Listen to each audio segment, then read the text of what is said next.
Ngayon mga paps, bibigyan ko naman kayo ng idea kung paano dadaan sa isang bahang kalsada. Hello mga paps, I'm Kuya Shane. Kung hindi ka pa nakasubscribe sa aking YouTube channel, press the subscribe button. Okay, itong video na to ay hindi para sa mga expert. Okay? Ito ay para sa mga new driver or new car owner na gustong matuto tungkol sa kotse. At ngayon, ang pag-uusapan natin ay tungkol sa baha. Paano nga ba natin i-drive ng safe kung dadaan man tayo sa isang bahang kalsada? Well, para sa akin wag puro lakas ng loob. Kumbaga, maging observer tayo dapat dyan. Hindi naman pwede yung ikaw yung mangunguna. So, ang unang tip ko sa inyo dyan, kung sakaling nakita ninyo na baha yung kalsada, makiramdam muna kayo kung sa tingin ninyo kaya talaga ng kotse ninyo. Baka naman hindi kaya. So, paano ba natin malalaman kung kaya ng kotse ninyo? So, syempre, dapat may mauna sa inyo na same size ng inyong sasakyan. Like for example, may naunang SUV, pero yung dala mo, sedan lang. Medyo mag-alangan ka dyan. Pwedeng kaya talaga ng SUV yan, pero baka mag-alanganin yung sedan. So, dapat tignan mo, kung may naunang sedan, at sedan yung gamit mo, di nakasurvive yung sedan na yon, posibleng makakasurvive ka. Okay? So, ganun lang yung pinaka-idea. May magpauna ka muna ng mas malakas ang loob kaysa sa'yo. Para at least, maano mo na, pag na-survive nila, malaki yung possibility na maisurvive mo yung kotse. Then, syempre, yan, pangalawa, pag may lumulusong ng nasa unahan ninyo, tignan ninyo yung ilalim ng kotse niya. Tumatama ba dun sa tambutso or umaabot ba dun sa tambutso yung taas ng baha? Kasi pag umaabot na dun sa kanyang tambutso, mag-alangan kayo dyan. Okay? Pero kung sa nakita nyo naman, hindi naman umaabot. Sabihin na natin, meron pang ilang inch bago tumama dun sa tambutso niya, malaki yung possibility na maiso-survive nyo yan. So, yun. Kaya nga sabi ko, di ba, maging observer. Yan. Pero syempre, as much as possible, kung may time naman, pwede kayong umiwas, umiwas na lang kayo sa baha para wala talagang problema. Okay? Pero, yun nga, may mga pagkakataon kasi na kung lalo kang magtatagal doon, baka ikaw yung maabutan ng baha naman doon sa area. So, wala kang option kung hindi i-abante talaga yung sasakyan. Okay? Pero yun nga, so sabihin na natin, sa tingin mo, may yung nauna sa'yo, kaya naman, at hindi naman aabot do sa tambutso. So, pag kayo ay lulusong sa baha, as much as possible kasi dyan, is dapat continuous yung moving ninyo at hindi kayo hihinto. And mataas yung rev ninyo or yung apak ninyo sa gas. Para talagang siguradong makakasurvive yung inyong sasakyan. So, ang idea dyan, kung manual man yung kotse ninyo, so pwede nyo siyang ilagay sa first gear or second gear. Para magme-maintain lang yan ng mga around 10 to 20 kph. Kung automatic naman yung sasakyan ninyo, pwede nyo siyang ilagay dun sa L or B. Or kung manual mode naman, lagay nyo lang sa first gear or second gear.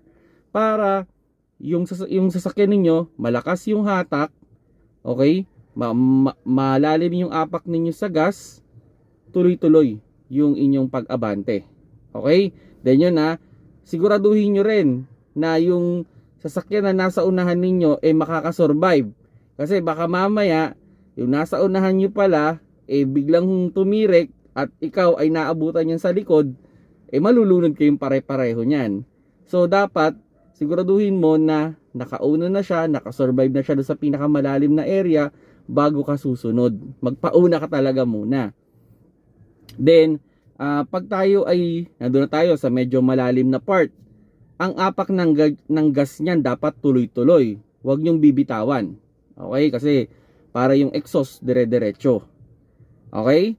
Then, yun, anuhin natin dun sa sabihin natin, nakakambyo na kayo ng low gear, dire-diretso na yung apak ninyo sa gas. Okay na yan, no? Ang isa sa mga idea rin dyan, kung sakaling kayo ay, yun nga, lulusong sa baha, is dapat continuous yung movement ninyo. Kasi pag yung sasakyan, continuous yung movement, yung ano niyan, yung baha, maano niyan, gumigilid. So kumbaga yung ilalim ng kotse, bumababaw yung baha. So dapat continuous na tama-tama lang yung bilis. Kasi pag masyado mo namang mabilis in-approach yung baha, baka yung plate number mo naiwanan na dyan sa kalsada na yan. O baka yung bumper mo nga ay matanggal. So yan naman yung senaryo. Kaya kailangan dahan-dahan lang yung approach natin. Tamang-tamang movement lang. Hindi naman masyadong mabilis. Pero ito, idea. Sige, bigyan ko kayo ng idea, no? Bakit nga ba namamatay ang kotse pag nilulusong sa baha? So may dalawang possible issue yan kung bakit namamatay ang makina, kung bakit pag lumulusong sa baha. Okay, number 1 dyan, yung exhaust. Hindi na makahinga yung sasakyan. Kumbaga, yung exhaust natin o yung tambucho natin ay hindi na makalabas yung usok. So pag hindi na makalabas yung usok, mapapansin niyo parang medyo sisinok yan. So yun yung isang yun. Then magkukos na mamamatay yung makina ninyo. Kaya sinabi ko, di ba, nung unang-una, pakiramdaman nyo muna, tignan muna ninyo kung aabot ba doon sa tambucho. Okay? So yan yung isa sa mga reason kung bakit namamatay, umaabot doon sa tambucho. Pangalawa is pag yung baha is nahigop ng ating makina. Kumbaga umabot siya doon sa ating air filter. Ayan, pwedeng mamatay ang inyong makina dyan. So, yun yung ano. Then, yun, pag na-survive nyo na, di okay na. Balik nyo na ulit sa drive o balik nyo doon sa normal na sabihin na natin pagdadrive na ninyo. Pero ito ano ba yung mga posibleng masira kung sakali mang ilulusong ninyo sa baha ang inyong sasakyan? Isa sa mga common issue dyan, sige, anin muna natin ano nga ba yung masisira kung sakaling ilulusong doon sa baha? Ang pinaka-safe kasi na height ng baha na okay sa kotse is hanggang 1/4 lang ng inyong gulong. Okay? Hanggang 1/4 lang. Pag umabot ka na dun sa 1/2, yan na. Pwede nang tamaan yung inyong wheel bearing dyan. Okay? O dun sa mga mabababa ang sasakyan, pwedeng masira na dyan yung oxygen sensor. Pag umabot na dun sa tambucho, kasi minsan yung oxygen sensor natin, pag mainit na mainit yung makina, biglang lumambig yung tambucho, yan na, pwedeng tamaan yung inyong oxygen sensor. Pwede ring masira dyan yung inyong auxiliary fan motor kung front wheel drive yan, kasi mapipigilan niya yung pag-ikot ng ating fan blade.